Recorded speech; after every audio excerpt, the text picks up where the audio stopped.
hari impamvu ikomeye tugomba kumva ijambo ryahindura ubuzima buri munsi. Impamvu nuko akanyabugabo, kwigirira icyizere, kwiremamo imbaraga cyangwa se guterwa imbaraga n'ibintu bijyana n'ibyo bimeze nko kwiyuhagira.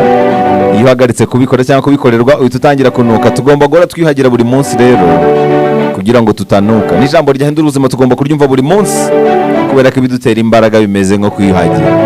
Iyo uhagaritse kubyumva uhita utangira kunuka. Tugomba kumva ubutumwa bwiza buri munsi kubera ko twibagirwa buri munsi. Amazina ye yose ni Jeffrey Preston Bezos. Abantu benshi bamuzi nka Jeff Bezos. Yavuze ku itariki 12 Mutarama mwaka w'1964, avukira muri New Mexico ho muri Leta Zunze Ubumwe za Amerika. Ababyeyi be ni Jacqueline Georgins ndetse na Ted Georgins. Nyina yamubyaye afite imyaka 17 gusa y'amavuko. Ni ukuvuga nyina yamubyaye akiri muto cyane. Ariko uyu muryango waje guhita utandukana utamaranye kabiri. Nyina wa Bezos yishakira undi mugabo no witwa Miguel Bezos ukomoka muri Cuba. Ni nawe Jeff yakuyeho izina Bezos cyane ko ari nawe yitaga se. Yize amashuri yisumbuye ahitwa Miami Palmetto Senior High School. Akomereza muri kaminuza ya Princeton University kuva mu mwaka w'1982 kugeza mu mwaka w'1986. Yize ibijyanye na computer science ndetse n'imibare. Mu ishuri yari umuhanga cyane kandi akunda iby'ikoranabuhanga kuva akiri mutoya. Nyuma yo kurangiza kaminuza, Bezos yabonye akazi akorera ibigo bitandukanye mu by'imari na Bankers Trust n'ibindi bigo birimo n'icyaje kumugira umuyobozi aba vice president n'icyitwa DE Shaw. Icyo gihe yabaye umuyobozi afite imyaka 30 gusa. Ni nawe yakuye igitekerezo cyo gukora ubucuruzi bushingiye kuri internet. Hanyuma mwaka w'1994 Jeff Bezos yaretse akazi ajya gutangiza urubuga rwo kugurishirizaho ibitabo kuri internet. Ni naho hahise hava igitekerezo cya Amazon. Uyu ni nyiri Amazon. Amazon yatangiye ari urubuga rwa internet rucururizwaho ibitabo. Nyuma ashyiraho n'ibindi bikoresho by'amashanyarazi, imyambaro, ashyiraho amafilime, ashyiraho ibikinisho n'ibindi bitandukanye. Amazon yarakunzwe iza guhinduka urubuga mpuzamahanga rucururizwaho ibintu bitandukanye. Nyuma yaje gushinga na Amazon Web Services, akora impinduka zikomeye mu bucuruzi bwo kuri internet. Akaba yaragize uruhare rukomeye cyane mu guhindura uburyo abantu bagura ibintu ku isi. Ibi rero byamuhinduye umukire. Ibi byamuhinduye umuherwe ku buryo Bezos yagiye aba umukire wa mbere ku isi hagati ya 2017 na 2021. Ahanini bishingiye nyine ku migabane yo muri Amazon. Muri 2021 yatandukanye n'umugore we wa mbere Mackenzie Scott mu buryo bw'amahoro rwose, mu buryo bw'ubwumvikane, bagabana umutungo. Mackenzie akimara kugabana umutungo n'umugabo we yahise aba umwe mu bagore bakize ku isi. Ibi byatumye Bezos asubira inyuma ho gato ku rutonde rw'abaherwe ba mbere ku isi, cyane ko umutungo we yaramaze nyine kuwugabana n'umugore we. Muri 2000 yashinze Blue Origin, ni sosiyete y'ubushakashatsi mu bya space exploration. Intego yayo ni ubukerarugendo bwo mu isanzure. Muri 2021 Bezos ubwe yakoze urugendo rujya mu isanzure yifashishije uyu mushinga we.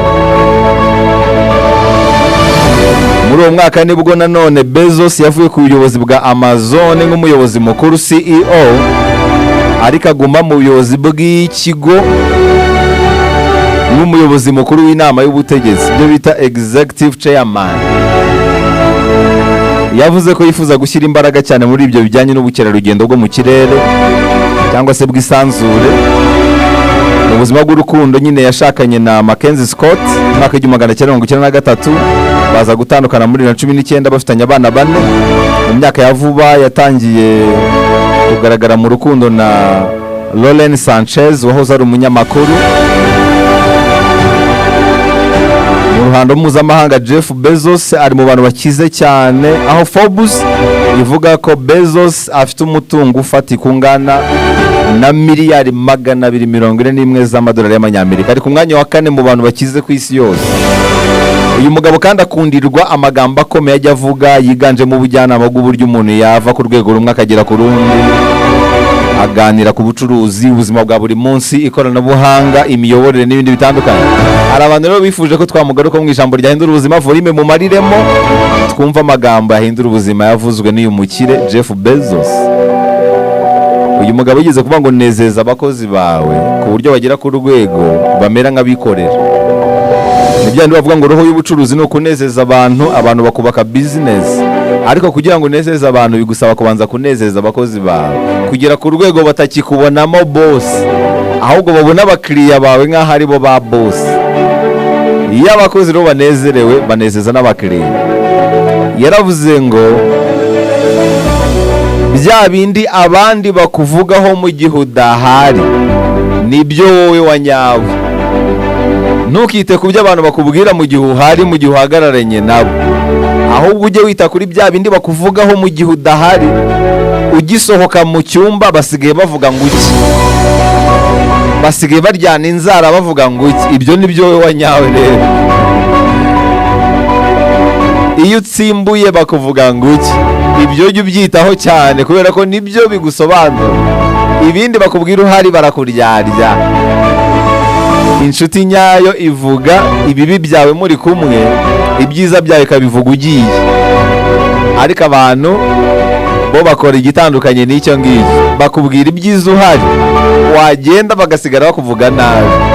Abo ni inshuti z'indyarya, baba bakubeshya rero.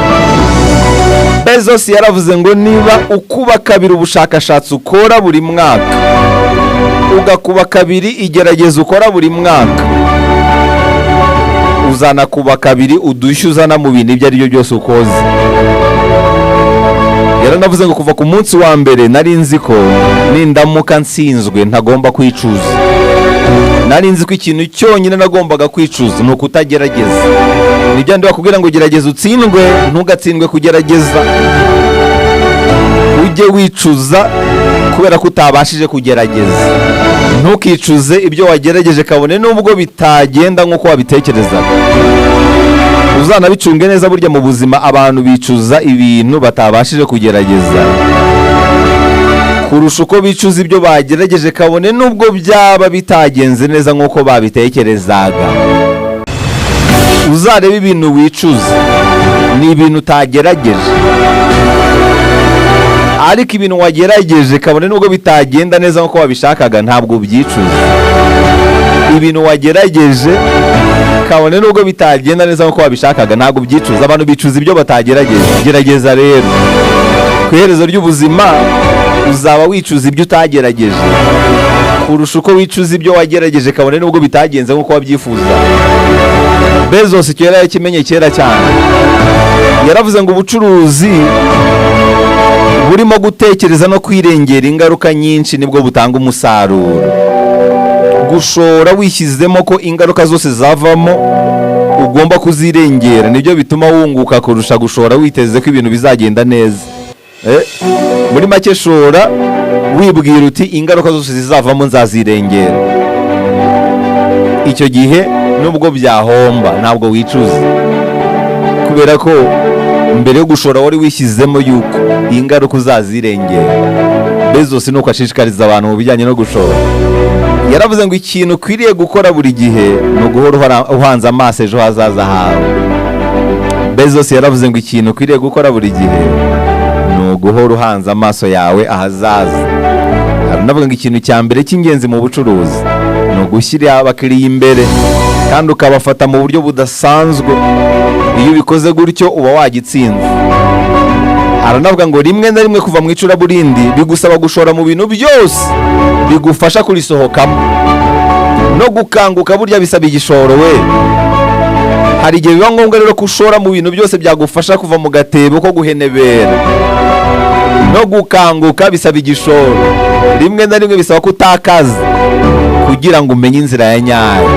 Shora mu bintu byatuma ukanguka, byatuma uhinduka intare, byatuma uhinduka akagomo, byatuma ureka kuba insuzuguro, ibyo bintu bishoremo. Bezos yaravuze ngo niba udashaka kunengwa ntuzigire na rimwe ugira icyo ukora. Genda witurize rwose, ntukagire ikintu ukora, ntukagire icyo uba cyo. Niba udashaka abakunenga, niba udashaka abakuvuga, ntukagire agashya ukora, ntukagire ikintu ukora. Mbese genda wiryamire, ntugasohoke mu nzu, naho nukora abantu bazavuga, bazakunenga. Uyu mugabo yaravuze ngo kora cyane wishimishe ubundi ukora amateka. Aranavuga ngo kampani ntikwiriye kubatwa no guhora mu bihe byiza gusa, kubera ko ibihe byiza nabyo ni ikintu gihindagurika, ntabwo ari ikintu gihoraho iteka ryose. Kampani igomba kwemera ko habaho ibihe byiza n'ibihe bibi. Iyo rero ibaswe no guhora mu bihe byiza gusa, hari igihe ikora amakosa, igihe kiragira igatengurwa, kubera ko ibihe byiza ntabwo bihoraho. Yaranavuze ngo birangira duhindutse igisobanuro cy'amahitamo yose twakoze. Uyu mugabo yaravuze ngo itegure ko ibintu byawe bitazumvwa kimwe na bose mu gihe cyose uzanyemo agashya. Niba witeguye guhanga udushya, menya ko abantu rimwe na rimwe batazakumva mu buryo bumwe, bamwe bazakumva nabi. Buri kimwe cyose gishya abantu bashobora kukibeshya, bihora bisa nk'ibidashoboka kugeza igihe bibereye impamo. Gihora ubyiteguye rero. Yaravuze ngo jya wita ku bakiriya bawe aho kwita ku bo muhanganye. Ntugate umwanya uhanganye n'abacuruza nk'ibyo ucuruza, ahubwo uwo mwanya ukoreshe wita ku bakiriya bawe neza. Muri make haranira guhora ushaka icyanezeza abakiriya bawe kurusha guhanga amaso abakora nk'ibyo ukora. Yavuze ijambo rikomeye ngo ubuzima ni bugufi cyane ku buryo udakwiriye gutakaza umwanya wawe uri kumwe n'abantu batakubaka. Yaravuze ngo ntukabyite igerageza mu gihe cyose wizeye ko bizakunda. Uyu mugabo yaravuze ngo kurinda izina rya kampani ni nko kurinda izina ry'umuntu ku giti cye. Yaranavuze ngo habaho ubwoko bubiri bw'ubucuruzi. Hari abakora cyane kugira ngo bongere ibiciro, hakaba na ba bandi bakora cyane kugira ngo bagabanye ibiciro. Turi abo ba kabiri rero. Ni Jeff wabivugaga. Aravuga ngo ubuhanga ni impano mu gihe ubugira neza ari amahitamo. Jeff Bezos yaravuze ngo ntabwo uhitamo ibyo ukunda, ahubwo ibyo ukunda biguhitamo. Nta muntu uhitamo umuhamagaro, ahubwo umuhamagaro umuhitamo. Ubwenge buri he rero? Ubwenge buri mu kwemerera umuhamagaro kuguhitamo. Yavuze ijambo rikomeye ngo shakisha iby'ingenzi, ushyireho amahame abigenga, ubundi mubisubiremo inshuro zose zishoboka niba ushaka gutera imbere mu bucuruzi. Muri make ubaka indangagaciro zishingiye ku muco zigenga ikigo cyawe, ubundi muzisubiremo inshuro nyinshi zishoboka. Mu magambo yose Jeff Bezos yavuze, mu nyemerere nyasoreze kuri iri. Yaravuze ngo akanyabugabo mu kazi ni buri munsi, kubera ko kugatakaza ni buri munsi. Tera imbaraga abakozi bawe buri munsi, kubera ko imbaraga bazitakaza buri munsi. Rero ni amagambo akomeye cyane yavuzwe n'iki cyamamare, umwe mu baherwe isi ifite, ni uwitwa Jeff Bezos. Iri jambo ryagucitse, reka dure kuri YouTube channel _TV. Genda ukore subscribe, tujye tubana buri munsi mu ijambo ryahindura ubuzima.